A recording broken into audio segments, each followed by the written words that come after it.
Tomorrow is what Donald Trump is calling Liberation Day, but Democrats are worried it will become Black Wednesday as the markets react to Donald Trump's new worldwide reciprocal tariffs. Economists are worried also, so are business owners, investors, consumers, and some Republican lawmakers who are fielding calls from panicked constituents. Joining us now, NBC News senior business correspondent Christine Romans and NBC News Capitol Hill correspondent Melanie Zanona. Melanie, tell me about what Republicans are hearing from their constituents. Yeah, there's a lot of uneasiness right now among Republicans, particularly those who have a lot of farmers in their states, who have these big agriculture industries in their home states. And I caught up with Glenn Thompson. He's the chairman of the House Agriculture Committee, and he said that he has already asked the White House to exempt certain products and goods that are important to the Agriculture Committee and the industry, like fertilizer and peat moss. I also spoke to Marionette Miller Meeks. She's an Iowa Republican. She was traveling around the state yesterday with the Agriculture Secretary Brooke Rollins, and what they heard from farmers is that they are very concerned about the prospect of a prolonged trade war. And the Congresswoman said they sought to assuage farmers, that there are multiple options at their disposal to help provide some relief to blunt the impact of these tariffs, including potentially a bailout. Meanwhile, over in the Senate, there's also at least two Republicans that we know of who are willing to cross party lines and back a Democratic resolution that would essentially block the proposed 25% across the board tariffs on Canada.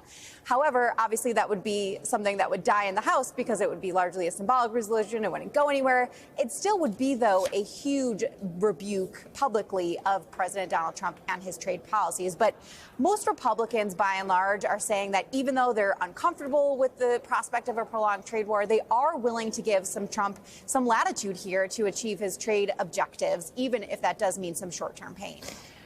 We were waiting a little bit earlier when we were talking about this at noon for Caroline Leavitt to maybe give some more information about what to expect tomorrow. And you've been on these calls. I've been on these calls. Like when the Biden White House would have an economic policy rollout, they'd call reporters and they'd say, here's what we're trying to do, so that we have an idea of what they believe they're getting through or they want to get through.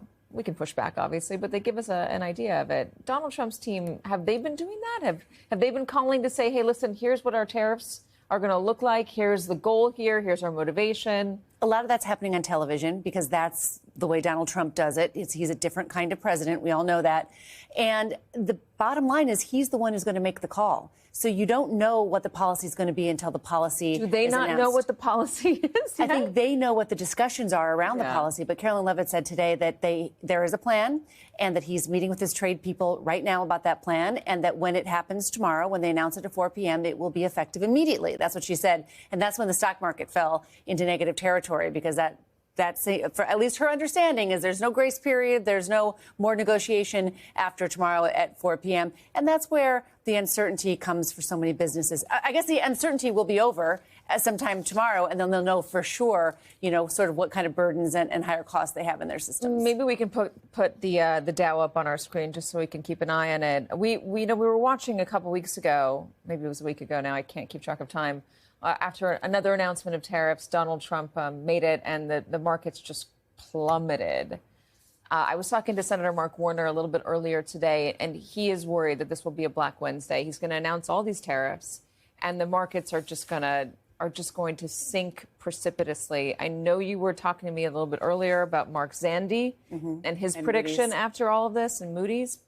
Tell me again. So a couple of things I would say first about the stock market. It was already down a lot in the first quarter, so they're anticipating something rough. What Mark Zandi at Moody's said in the Washington Post, and we've since confirmed his forecast, basically worst case scenario, he says, if there are more tariffs put on tomorrow, 25% decline in the stock market, 5 million jobs lost. A 1 year recession, and an unemployment rate that goes up to 7%. That's worst case scenario. I mean, you're talking about completely changing the way the global economies work. that will not happen without a lot of disruption. Does he project farther ahead? Is this a short-term period of intense pain before there's bliss on the horizon? Well, there are others who are less pessimistic in the near term who say, Goldman Sachs, for example, cutting its growth. I mean, everybody's cutting their growth forecasts, and they're raising their recession forecast. So 1 in 3 chance of a recession.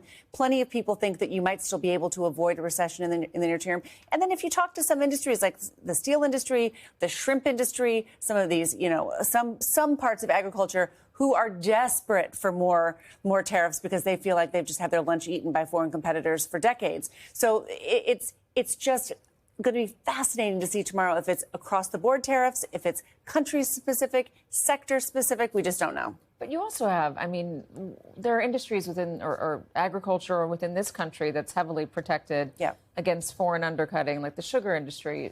What happens to them if there's reciprocal tariffs and a country overseas decides, hey, listen, we're going to tariff the heck out of you on your exports?